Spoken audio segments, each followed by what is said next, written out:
بسم اللہ الرحمن الرحیم۔ السلام علیکم۔ اسلام اور الحاد سیریز میں خوش آمدید۔ سلسلہ گفتگو کی آج 11ویں نشست ہے۔ آغاز کرتے ہیں ہم سے بہت شکریہ آپ کے وقت کا۔ قرآن مجید کی صداقت کے معیارات کیا ہیں؟ کیسے ثابت ہوتا ہے کہ یہ کلام انسان کا کلام نہیں بلکہ ماورا سے آیا ہوا کلام ہے؟ پہلا معیار ہم سب آپ نے لوگوں کے سامنے رکھا تھا، میں اس کا ایک طالبانہ خلاصہ کر کے کچھ توضیحات طلب کروں گا۔ پہلا معیار یہ تھا کہ انسان کا علم و کلام ہمیشہ تدریجی نشو و ارتقاء، صحیح و خطا، اکتساب اور مشق و مزابلت کے مراحل سے گزر کر کمال کو پہنچتا ہے۔ کسی بڑے علمی یا ادبی شہپارے کا ظہور سابقہ تیاری کے بغیر انسانی علم اور تجربے میں ناممکن ہے۔ قرآن کا امتیاز یہ ہے کہ اسے پیش کرنے والی ہستی کی 40 سالہ زندگی لوگوں کے سامنے تھی، مگر اس میں نہ ایسے علم و فکر کی کوئی تمہید تھی، نہ اس درجے کے کلام کی مشق، اور نہ فریب و افطرا کا کوئی گمان اور اندیشہ موجود تھا۔ ہم سب کے جو استدلال ہے، اس پر سوال یہ ہے کہ اس استدلال کی عقلی اور منطقی حیثیت کیا ہے؟ کہ انسانی علم کے تدریجی ارتقاء کا یہ اصول ایسا کلی اور ناگزیر عقلی اصول ہے جس سے استثناء ممکن نہیں ہے؟ انسانی تاریخ کے مشاہدے سے کام ہونے والا ایک قوی استقرائی حکم ہے۔ اگر یہ استقرائی حکم ہے تو غیر معمولی ذہانت، مخفی فکری تیاری یا کسی نامعلوم انسانی ذریعے سے اکتساب جیسے امکان کو کس بنیاد پر رد کیا جائے گا؟ یا مثال کے طور پہ کوئی شخص آج آ کر مجھے یہ کہتا ہے کہ بھئی میں نے تو کبھی زندگی میں کوئی فکری نشو و ارتقاء نہیں کیا، کبھی کوئی تمہید نہیں کی، ایک کلام میں تمہارے سامنے پیش کر رہا ہوں، تو کیا اس کے اس دعوے ہی سے وہ کلام ماورا سے آیا ہوا کلام بن جائے گا؟ میں نے ابتدا میں عرض کر دیا تھا کہ ہم اس بحث میں بنائے استدلال کس چیز کو بنائیں گے؟ جی، علم و عقل کے مسلمات۔ ٹھیک، اسی وجہ سے ایک تفصیلی بحث ہم نے علم کی بنیاد کے زیر عنوان کی ہے۔ درست، علم کیسے پیدا ہوتا ہے، استدلال کی بنیادیں کیا ہیں، ہم جب استدلال کریں گے تو کن چیزوں کو ہم اس درجے میں رکھ کر پیش کریں گے کہ یہ قطعی حجت ہے، اور کن چیزوں کو امکانات کے درجے میں زیر بحث لائیں گے۔ یہ جو بات کہی جا رہی ہے یہ ظاہر ہے انسان کا مشاہدہ ہے۔ ہمارے ہاں جب مشاہدہ ہوتا ہے تو میں کرتا ہوں، آپ کرتے ہیں، پوری انسانیت کرتی ہے، اس کے نتیجے میں ایک استقراء وجود میں آ جاتا ہے۔ ٹھیک، اس استقراء کے بارے میں مفروضات قائم کیے جا سکتے ہیں۔ کسی دن کوئی نئی چیز سامنے آ جائے گی، وہ میں اس مقدمے کے بارے میں بھی پیش کر سکتا ہوں، بہت سی چیزیں کہہ سکتا ہوں۔ میں آپ کو توجہ دلا سکتا ہوں کہ اس امکان کو مان لیجئے کہ کل کلا اللہ تعالیٰ آسمان سے اپنا چہرہ دکھائیں گے، یہ بحث ہی ختم ہو جائے گی۔ ٹھیک، تو اس طرح کے مفروضات کی بنیاد پر استدلال نہیں کیا جاتا۔ عقلی امکانات زیر بحث آ سکتے ہیں، لیکن عقلی امکانات کیسے پیدا ہوتے ہیں؟ عقلی امکانات اس طرح پیدا ہوتے ہیں کہ آپ ایک شے کا یا اس میں قوت کے ظہور کا مشاہدہ کرتے ہیں، وہ کچھ احتمالات پیدا کر دیتی ہے۔ ٹھیک، وہ احتمالات اس مشاہدے کا لازمی نتیجہ ہوتے ہیں، ان میں سے کسی ایک کو ترجیح دینا ہوتی ہے۔ تو اس طرح کی باتیں تو کوئی شخص بھی کہہ سکتا ہے۔ کل کو تمام انسان لوہے کے بن جائیں گے، ہو سکتا ہے کہ انسان ایسی زبان میں گفتگو کرنا شروع کر دیں جو انہوں نے کبھی پہلے سیکھی ہی نہ ہو۔ ٹھیک، تو یہ ساری باتیں کہی جا سکتی ہیں۔ اس وقت کا علم کیا کہتا ہے، اس وقت تک ہمارا مشاہدہ کیا کہتا ہے، ہم کن تجربات سے گزرے ہیں، ہمارے سامنے انسانی کلام کس طرح سامنے آئے ہیں، اس کو بنیاد بنا کر قرآن مجید نے اپنے مخاطبین کو توجہ دلائی ہے۔ یہ توجہ آج سے 15 صدی پہلے دلائی گئی، یہ آج بھی اسی قوت کے ساتھ اور اسی قطعیت کے ساتھ دلائی جا سکتی ہے۔ رسالت پاک صلی اللہ علیہ وسلم کل دنیا سے رخصت نہیں ہوئے، 15 صدیاں گزر گئی ہیں، قرآن ہمارے سامنے موجود ہے، اور اس چیلنج کے ساتھ موجود ہے کہ اس کی مثال پیش کی جائے، یعنی کوئی ایسا کلام جس میں مثال کے طور پر یہ صفت موجود ہو۔ تو اس طرح کی کوئی چیز ہے جو مخاطبین کو پیش کرنی ہے، یہ نہیں کہ ایسا ہو سکتا ہے کہ ہو جائے۔ اس طرح کے مفروضات بنائے استدلال نہ بنائے جا سکتے ہیں، نہ رد کے لیے، نہ کسی چیز کی قبولیت۔ نقطہ بالکل واضح ہو گیا۔ مطلب قرآن کی صداقت کا پہلا معیار زیر بحث آ چکا ہے۔ آگے بڑھائیے گا سلسلہ گفتگو کو، وہیں سے مربوط جوڑ کے بتائیے گا کہ دوسرا معیار کیا ہے جس سے قرآن مجید انسان کا کلام نہیں بلکہ ماورا سے آیا ہوا کلام ثابت ہوتا۔ پہلی بات ہم نے سمجھ لی، جی، اس کے بعد میں نے لکھا ہے دوسرا یہ کہ انسان کا علم کبھی تضادات سے خالی نہیں ہو سکتا۔ یعنی جب ہم کوئی گفتگو کرتے ہیں، کوئی مقدمہ پیش کرتے ہیں، کسی علم سے لوگوں کو متعارف کراتے ہیں، تو اس کو اپنی اصل سے لے کے فرع تک ایک ہی ضابطے میں ڈھل جانا چاہیے۔ ٹھیک، اگر اس میں کسی جگہ کنٹرڈکشن پیدا ہو جاتی ہے، تضاد در آتا ہے، ایک تو یہ ہے کہ تضاد بظاہر نظر آ رہا ہے، حقیقت میں کوئی تضاد پیدا ہو جاتا ہے، تو یہ انسانی کلام میں تو متوقع ہو سکتا ہے، لیکن کیا یہ خدائی کلام میں بھی ہو سکتا ہے؟ یہ چیز ہے جس کی طرف اب توجہ دلائی جا رہی ہے۔ دوسرا یہ کہ انسان کا علم کبھی تضادات سے یعنی کنٹرڈکشن سے خالی نہیں ہو سکتا۔ تراشیدم پرستیدم شکستم کی جو داستان وہ پہلے دن سے رقم کرنا شروع کرتا ہے وہی آخر تک جاری رہتی ہے۔ تراشیدم پرستیدم شکستم، میں نے ایک بت تراشا، میں نے اس کی پرستش کی، میں نے اس کو توڑ دیا۔ علم اور فکر کے بت بھی ہم تراشتے ہیں، یعنی کوئی رائے قائم کرتے ہیں، کوئی نقطہ نظر قائم کرتے ہیں، اس نقطہ نظر کے بارے میں ہمیں پورا اطمینان ہوتا ہے کہ اس میں کوئی غلطی نہیں ہے، ہم اس کی محبت میں مبتلا ہوتے ہیں، اس کو اپنی کوئی غیر معمولی اچیومنٹ سمجھتے ہیں، یعنی یہ حاصل ہے ہماری جد و جہد کا، لیکن تھوڑے عرصے کے بعد اس کی غلطی ہم پر واضح ہو جاتی ہے۔ ٹھیک۔ تراشیدم پرستیدم شکستم کی جو داستان وہ پہلے دن سے رقم کرنا شروع کرتا ہے، پہلے دن سے یعنی جس وقت وہ شعور کی عمر کو پہنچتا ہے تو ظاہر ہے کہ اپنے اس علم و فکر کا کسی نہ کسی سطح پر اظہار شروع کر دیتا ہے۔ یہ آپ کسی ادیب کو دیکھ لیں، یہ آپ کسی شاعر کو دیکھ لیں، یہ آپ کسی حکیم کو دیکھ لیں، یہ کسی فلسفی کو دیکھ لیں، یہ کسی سائنسدان کو دیکھ لیں، جس سطح پر بھی دیکھ لیں یہی داستان وہ رقم کرے گا۔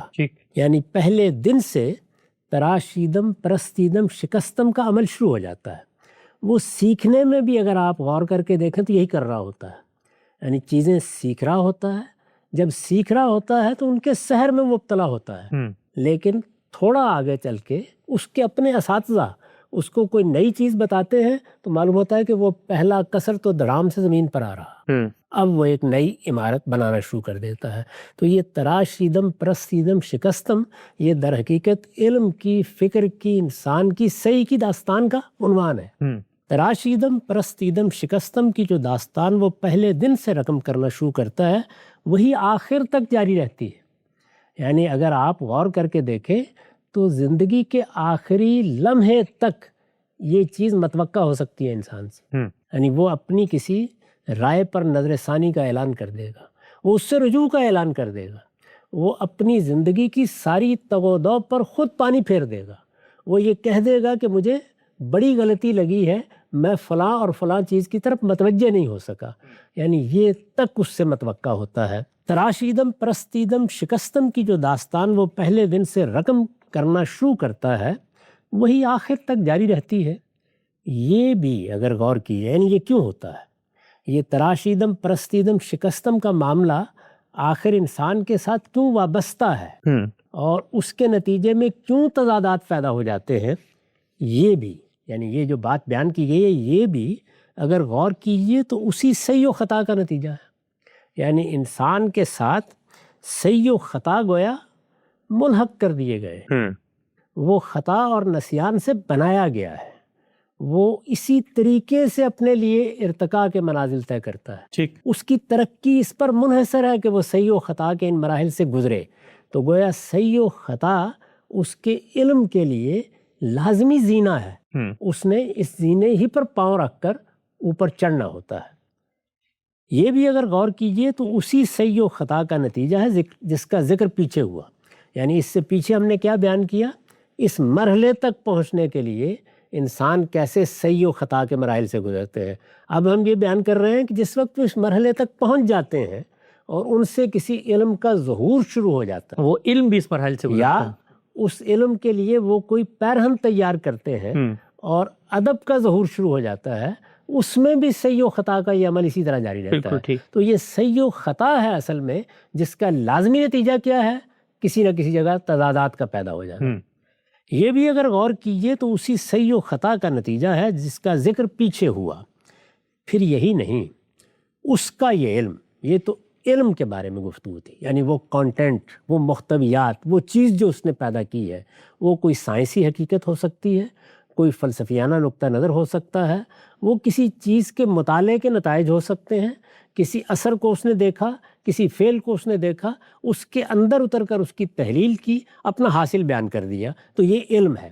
اس کا یہ علم اگر کبھی ادب کا پیرہن اختیار کرے، یعنی ایک چیز یہ ہے کہ علم وجود پذیر ہوا، ایک یہ ہے کہ اب اس علم کو بیان ہونا ہے، جب بیان کریں گے تو الفاظ کا پیرہن وجود پذیر ہوگا، وہ پیرہن اس نے کیسا تیار کیا ہے، وہ اگر ادب کا نمونہ ہے، اعلیٰ ادب ہے یا کسی بھی درجے کا ادب ہے، تو اس میں بھی آپ کو یہی چیز نظر آنا شروع ہو جائے گی۔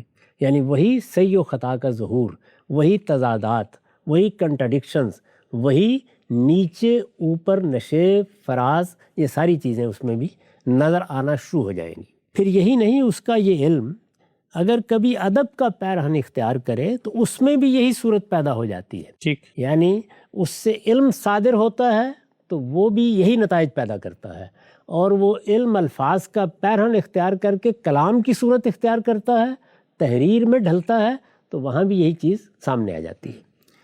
اس کی تخلیقات کو دقت نظر کے ساتھ دیکھیے، یعنی اب ظاہر ہے کہ جب علم پیدا ہو گیا تو اس علم کو اس نے دوسروں تک پہنچانے کے لیے الفاظ کا ایک پیرہن تیار کیا، یعنی ایک کلام وجود میں آیا، ایک تحریر وجود میں آئی، اس کو یہاں تخلیق سے تعبیر کیا گیا ہے۔ اس کی تخلیقات کو دقت نظر کے ساتھ دیکھیے تو نظم، بلاغت، معانی، یعنی ظاہر ہے کہ آپ جب کوئی بات کرتے ہیں تو اس کے اندر ایک ربط و ترتیب پیدا کرتے ہیں۔ اس ربط و ترتیب میں کیا ہوتا ہے؟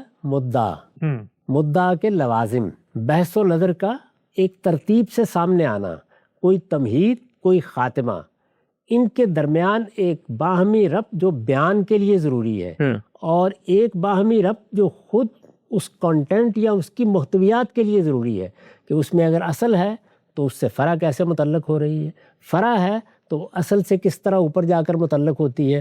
اس کو ہم نظم سے تعبیر کرتے ہیں۔ یعنی ایک نظم علم میں درکار ہوتا ہے، ایک تحریر میں درکار ہوتا ہے، یا کلام میں درکار ہوتا ہے۔ دوسری چیز کیا ہے؟ بلاغت، یعنی بات کو پہنچانا ہے۔ بات کو پہنچانا ہے تو اس کے لیے فصیح ترین الفاظ منتخب کیے جائیں، اسالیب پیدا کی، موزوں ترین الفاظ کا انتخاب کر کے ان کو ایک موزوں ترتیب سے جملے کا حصہ بنایا جائے، اور پھر اس کو اس طرح سیاق و سباق میں رکھ دیا جائے کہ بات یہاں سے صادر ہو اور دوسری جگہ جا کے ترازو ہو جائے، یعنی از دل خیزت بر دل ریزت۔ تو یہ کیا چیز ہے؟ بلاغت، یعنی بات کو پہنچانے کے لیے جو طریقہ اختیار کیا گیا وہ کس طرح وہاں پہنچتا ہے جہاں اس کو پہنچایا جا رہا ہے، کن مراحل سے گزر کر، کس شان سے، اور حقیقت کو کس درجے میں یہاں سے لے کے وہاں تک جاتا ہے، اس میں ادنا تغیر نہیں ہونے دیتا۔ پھر تیسری چیز کیا ہے؟ معنی، یعنی اس سے جو مدعا دوسرے تک پہنچانا پیش نظر ہے۔ ایک تو علم کا کانٹینٹ تھا، اس کے محتویات تھے، وہ آپ کے ہاں تھے، آپ نے اس کی پیشکش کی ہے، تو اس سے جو معنی پیدا ہوئے ہیں وہ الفاظ کے ذریعے سے پہنچ تو گئے ہیں، لیکن کیا وہ معنی اس طرح پہنچے ہیں کہ جو کچھ پہنچانا مقصود تھا وہی پہنچا ہے، یا اس میں کوئی خرابی پیدا ہو گئی ہے؟ تو یہ تینوں چیزیں جب آپ دقت نظر کے ساتھ دیکھتے ہیں تو کیا آپ کے سامنے نتیجہ آتا ہے؟ ہر چیز متفاوت نظر آئے گی۔ یعنی کسی بڑے سے بڑے شخص کے پورے کارنامہ زندگی کا مطالعہ کر کے دیکھ لیجئے، اس کی تخلیقات کو دقت نظر کے ساتھ دیکھیے تو نظم، بلاغت، معانی، ہر چیز متفاوت نظر آئے گی۔ اس کا کلام کسی جگہ حسن بیان کا معجزہ ہوگا۔ ہم بہت سے لوگوں کو پڑھتے ہیں، سنتے ہیں، تو خیال ہوتا ہے کہ یہ تو نطق کا اعجاز ہے، اس پر تو ہزار چیزیں نثار کی جا سکتی ہیں، لیکن پھر کسی جگہ دیکھتے ہیں تو بالکل ہی محمل چیزیں ہوتی ہیں۔ اس کا کلام کسی جگہ حسن بیان کا معجزہ ہوگا اور کسی جگہ اس سے کہیں نیچے بلکہ محمل دکھائی دے گا۔ یہ غالب جیسے شخص کو لے لیجئے، شیکسپیئر کو لے لیجئے، اقبال کو لے لیجئے، خود وہ آپ کے سامنے انتخاب کر کے بتا دیں گے کہ محمل باتیں بھی صادر ہو گئیں، نیچے درجے میں بھی کچھ چیزیں ایسی تھیں جو سامنے آ گئیں، چنانچہ بار بار انتخاب کرتے ہیں۔ اس وقت بھی ہم بتا سکتے ہیں کہ اقبال جیسے شاعر نے کتنی چیزیں ہیں جن کو پھر بعد میں اپنی کتابوں کا حصہ نہیں بنایا۔ غالب نے کس طرح اپنے دیوان کا انتخاب کیا ہے، یہ کس بنیاد پر کیا جا رہا ہوتا ہے؟ اسی بنیاد پر، یعنی جو معیار خود ان کے اپنے ذہن میں ہے، چیزیں جب اس پر پوری نہیں اترتی تو پھر کچھ چیزیں نکال دینا پڑتی ہیں، یا ان کو ترک کر دینا پڑتا ہے۔ یہی کام بعد کے نقاد بھی کرتے رہتے ہیں، اور ایک عام قاری بھی ظاہر ہے مجموعی حیثیت سے کسی شخص کی عظمت کا اعتراف کرتا ہے۔ یہ دعویٰ نہیں کیا جا سکتا کسی کے بارے میں کہ اس کی زبان فیض ترجمان سے جو لفظ بھی نکلا ہے وہ گویا آسمان کی وحی ہو گئی ہے۔ اس کا کلام کسی جگہ حسن بیان کا معجزہ ہوگا اور کسی جگہ اس سے کہیں نیچے بلکہ مہمل دکھائی دے گا۔ چنانچہ یہ حقیقت ہے کہ دنیا میں کوئی ایسا انسان کبھی نہیں ہوا۔ اب یہ قرآن مجید کا تقابل کیا گیا ہے۔ چنانچہ یہ حقیقت ہے کہ دنیا میں کوئی ایسا انسان کبھی نہیں ہوا، یعنی وہی استقرا آج تک ہمارے سامنے نہیں آیا سوائے محمد الرسول اللہ کے، جنہوں نے قرآن پیش کیا ہے۔ کوئی ایک شخص بھی کسی فن کسی علم سے متعلق ایسا سامنے نہیں آیا جو فصاحت و بلاغت کے لحاظ سے حد اعجاز کو پہنچی ہوئی تقریریں متنوع موضوعات پر، یعنی موضوعات بھی تبدیل ہو رہے ہیں، یہ نہیں کہ کوئی ایک کتاب زیر بحث ہے، یعنی اس شخص کا کارنامہ زندگی زیر بحث ہے۔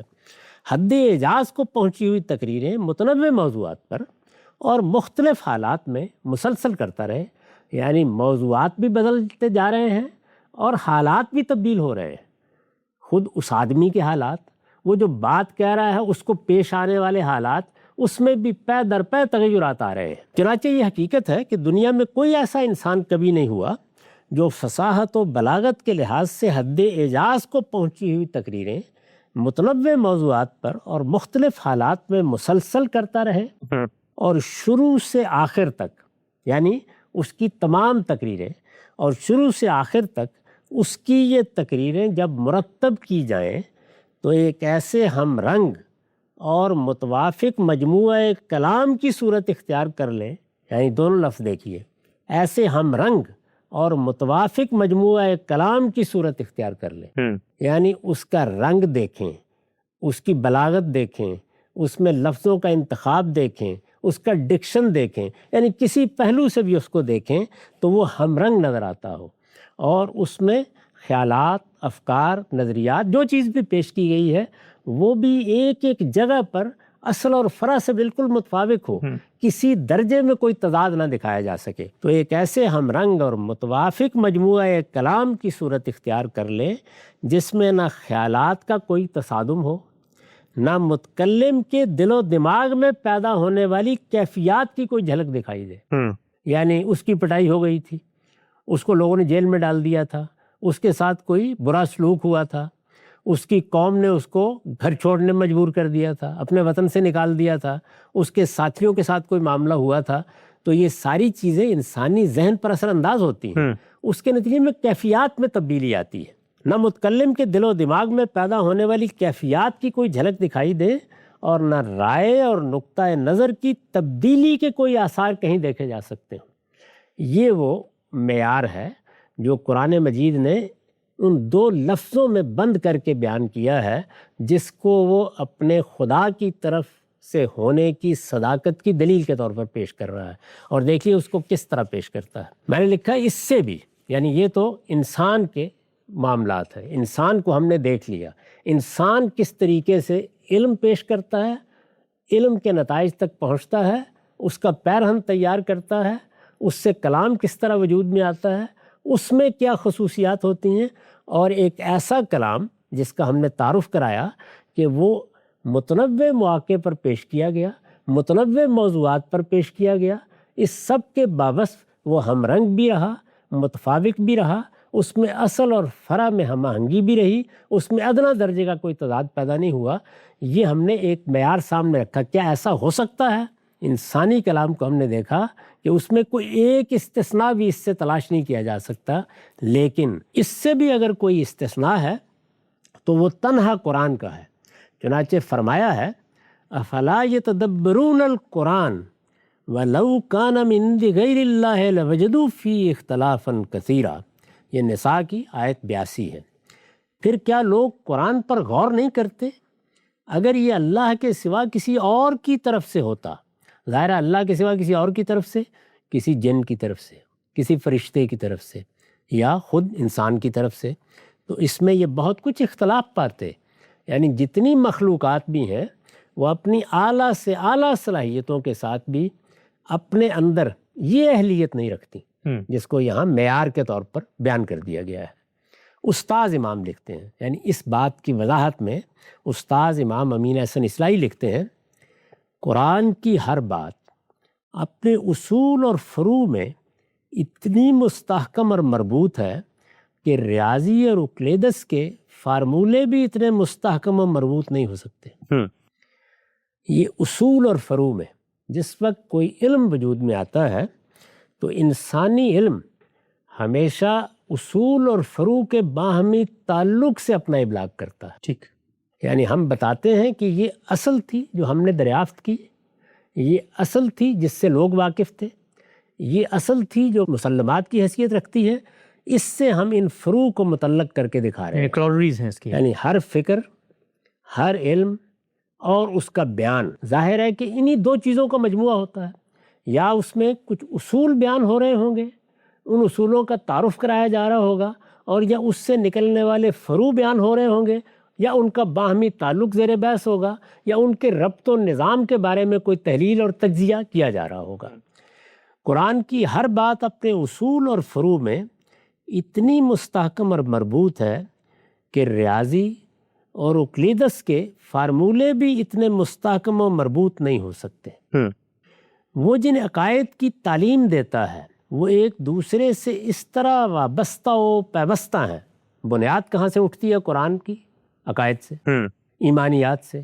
وہ کچھ چیزوں کو منوانا چاہتا ہے، اس کی بنیاد یہی ہے۔ وہ ہمیں بتاتا ہے کہ اس کائنات کا ایک پروردگار ہے، اس کے یہ صفات ہیں، اس کے یہ سنن ہیں، اس پروردگار نے یہ کائنات جس میں تم رہتے ہو اس اصول پر بنائی ہے، اس کا انجام یہ ہے، اس کا مقصد یہ ہے۔ اب ظاہر ہے یہ کیا چیز ہے؟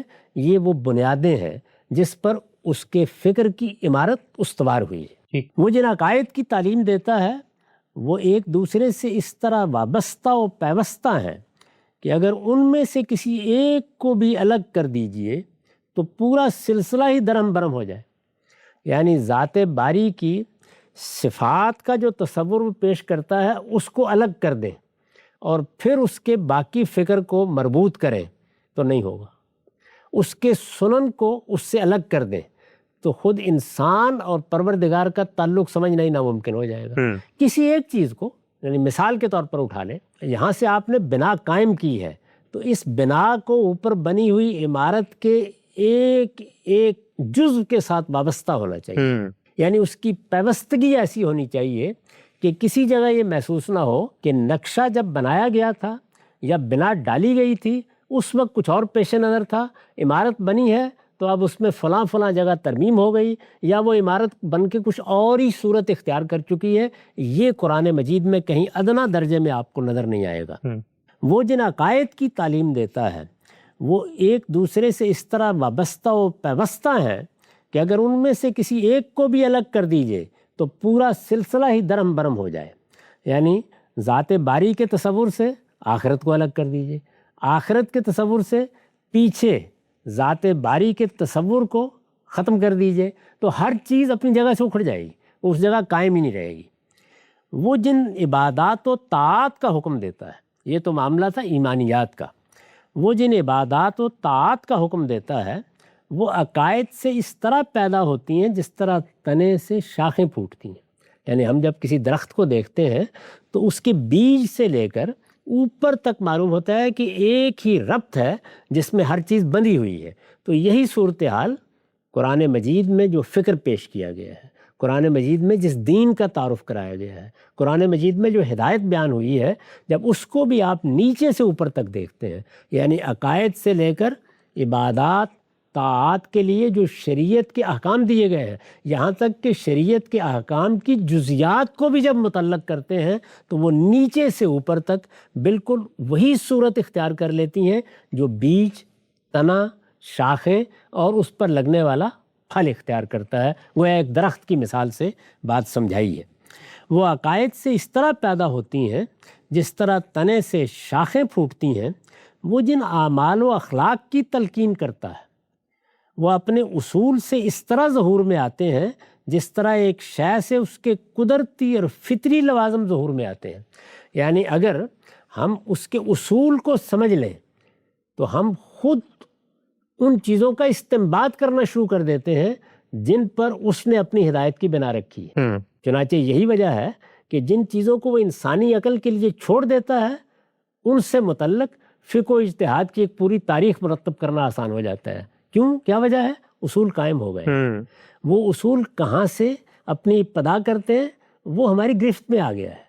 ان اصول سے فروع کیسے پیدا ہوتی ہیں اس کی 10 مثالیں ہم نے دیکھ لی ہیں۔ اب جب وہ مثالیں دیکھ لی ہیں تو ہم یہ جان گئے ہیں کہ یہ درخت کیسے پیدا کیا جاتا ہے، چنانچہ پھر اجتہاد بھی کرنا ممکن ہو جاتا ہے۔ ٹھیک، وہ جن اعمال و اخلاق کی تلقین کرتا ہے وہ اپنے اصول سے اس طرح ظہور میں آتے ہیں جس طرح ایک شے سے اس کے قدرتی اور فطری لوازم ظہور میں آتے ہیں۔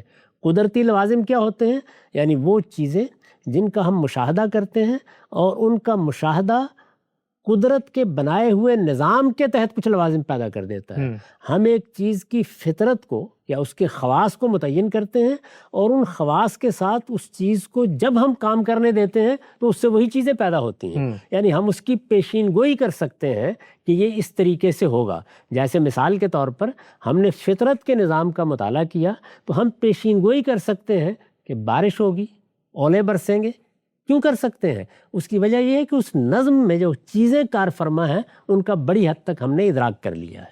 یہ فطری اور قدرتی لوازم ہیں، وہ اپنے اصول سے اس طرح ظہور میں آتے ہیں جس طرح ایک شے سے اس کے قدرتی اور فطری لوازم ظہور میں آتے ہیں۔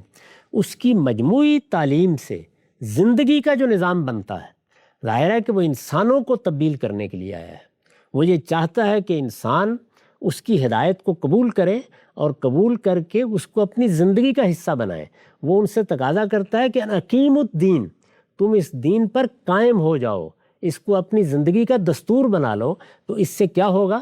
اس سے پوری زندگی ایک سانچے میں ڈھلے گی، زندگی کا ایک نظام بنے گا، زندگی میں فیصلے کرنے کی کچھ بنیادیں محکم سطح پر قائم ہو جائیں گی۔ میرے تمام اعمال افعال کو کوئی چیز گورن کرے گی، وہ اس میں کار فرما ہو جائے گی۔